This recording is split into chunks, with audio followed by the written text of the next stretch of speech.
મહાશિવરાત્રી પર્વને ધ્યાનમાં રાખીને શહેરમાં તંત્ર દ્વારા વિવિધ વ્યવસ્થાઓ કરવામાં આવી રહી છે।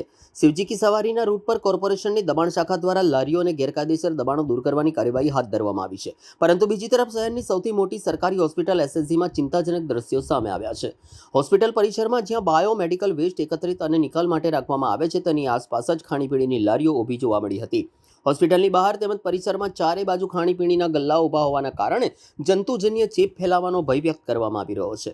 આ પરિસ્થિતિને લઈને સ્થાનિકોમાં પ્રશ્નો ઉઠ્યા છે કે એક તરફ તહેવારને ધ્યાનમાં રાખીને શહેરમાં સ્વચ્છતા અભિયાન ચલાવવામાં આવે છે, તો બીજી તરફ હોસ્પિટલ જેવી સંવેદનશીલ જગ્યાએ આરોગ્ય સુરક્ષાને લગતી બાબતોમાં બેદરકારી કેમ દાખવાઈ રહી છે। હોસ્પિટલ પરિસરમાં બાયોમેડિકલ વેસ્ટની આસપાસ ખાણીપીણીની લારીઓ ઊભી રહેવા અંગે તંત્ર દ્વારા તાત્કાલિક ધ્યાન આપી જરૂરી પગલાં લેવાય તેવી માંગ ઉઠી રહી છે। વડોદરા મ્યુનિસિપલ કોર્પોરેશન દ્વારા દબાણ હટાવોની કામગીરીના સંદર્ભે આ કાર્યવાહી થઈ હતી। એમાં કેટલાક લારીના માલિકોએ અમારી પ્રિમાઇસીસમાં એમની લારી છુપાઈ દીધેલી એવું જણાઈ આવેલ, પરંતુ એ લોકોને અમે તાત્કાલિક અસરથી ખાલી કરાવડાવેલી છે અને હવે ફરીથી કોઈ આવી રીતે ઘૂસી ન જાય એનું અમે ચોક્કસ ધ્યાન રાખીશું।